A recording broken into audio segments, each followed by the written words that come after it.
corner already. You're kidding me.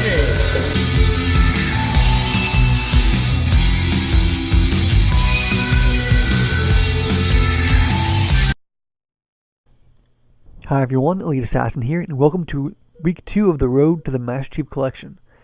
This week we're focusing on all things Halo 2.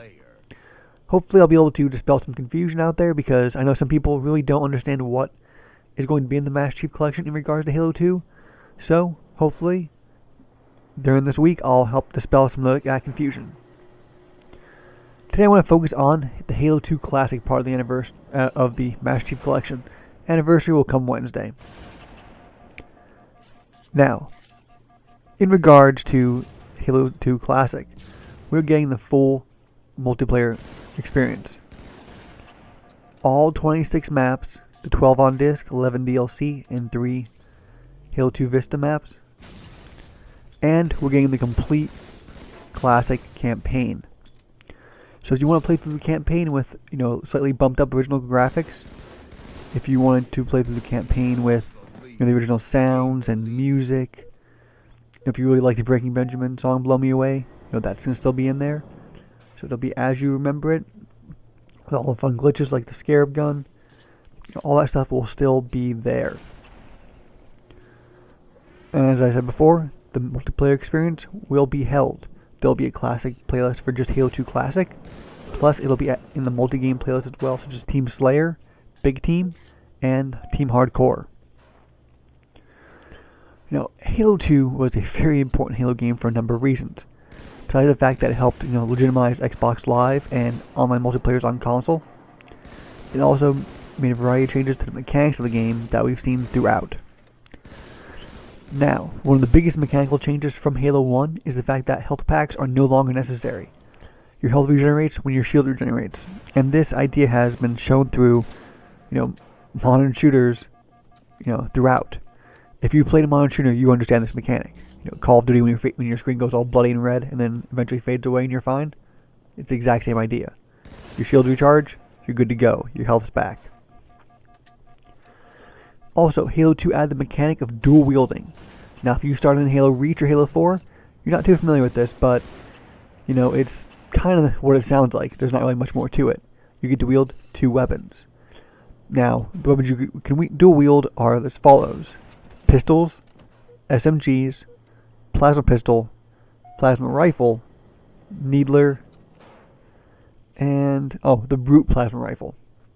So it's not a wide variety. You're basically stuck to close to medium range weapons, and also there are other trade-offs. You can't throw grenades while you dual wield, and when you melee, you will drop the left weapon. So it is balanced in the sandbox. Plus, most people honestly just prefer to stick with their BR, but it is a fun time to do. Now, the last thing they added to the Halo game mechanics with Halo 2, boarding vehicles. Something that's been in the games ever since. That pesky Warhog's making you angry? Go board it. Punch the driver out, do whatever. And that was a mechanic added here that definitely helped, big team and just vehicle combat in general. Helped give the on-foot player a little bit more of a chance against the vehicled opponent. Now, as I mentioned some weapons before, Halo 2 did add a variety of weapons to the sandbox. Most notably, the battle rifle. We went from the 3-shot headshot pistol from CE to the 4-shot kill, 3-shot burst battle rifle. Also, the weapon, it's important to note, weapons are no longer projectile. In Halo 2, they're hit scan. So where you aim is where the bullets are going to go. Except for the BR's slight bolt spread. But it's very minimal in this game. Also, there's auto aim, and the aim assist is much higher than the Halo 1 counterpart. The guns are a lot user friendly to use. So the individual skill gap was kind of lowered, but was also kind of raised when you include the glitches, which I will go over Friday, show off the ones I can do, and give a little more of an explanation of my thoughts about glitches. Other weapons that were added on the UNSC side were the SMG, which, as I said, is a dual wieldable weapon, and also the main start weapon of Halo 2. The Covenant also received quite a boost of weapons. The iconic energy sword that everyone wanted to use in Halo 1 was finally usable in Halo 2. And let me tell you, this weapon is a beast. The range on the Halo 2 sword is crazy. And if you haven't played it, you don't quite understand. Now, if you think you're safe from the Halo 2 sword, you're probably not. So expect a lot of people yelling bullshit sword lunges, because they kind of are, but that's kind of also the charm of the Halo 2 sword. It also allowed for funny glitches, like being launched across maps and butterfly jumps, which if you're not familiar with, definitely look them up. They're a lot of fun, and also really just add to the charm of Halo 2. Also on the Covenant side, we had the Carbine, which of course is the Covenant, counterpart to the BR. And from the gameplay we've seen, the Carbine seems to actually be pretty decent in this game. So keep an eye out for that. Also, we saw the introduction of the beam rifle. So, everyone's favorite Halo 2 legendary jackals with the beam rifles. Think of the name for a reason. You'll finally get to see how fun that is if you haven't played the campaign. Also, we have a new enemy type, the Brutes, were added in Halo 2. The Brutes add 2 weapons to their arsenal. The Brute Shot, which in this game is unique because it can bounce around walls.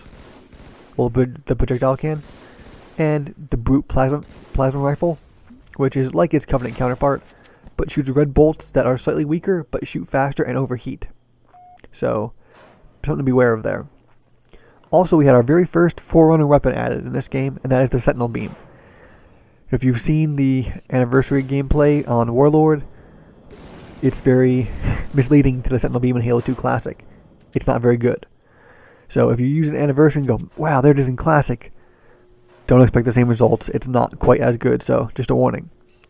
Oh, and another thing about the UNSC weapons, the pistol is in Halo 2, but it's not the same pistol from Halo 1. It's actually rather shitty, so just keep an eye out for that. I think, as I mentioned before, there are 26 maps, so there is quite a good variety of maps on disc for you to enjoy. When it comes to maps, there's a bunch of different sizes and many different iconic ones. Now, we're only going to see 6 of these 26 maps for the Halo 2 anniversary, and I'll go over those in a little more detail on Wednesday. As I mentioned before, the individual skill gap of Halo 2 is definitely lower than Halo 1, but was increased by the glitches. A lot of the glitches were utilized by higher level players and have become very, very well known in the Halo community. Hopefully you guys won't mind me sucking up trying to do the quad shot on Friday, so like I said, I'm going to show those off and give my opinions on glitches in Halo, and that definitely should be interesting to see everyone's reaction and everyone's feedback about how they feel about glitches. Now, that's it for today.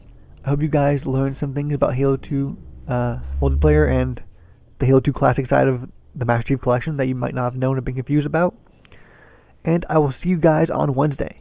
Thank you all for watching, and I hope you have a good day.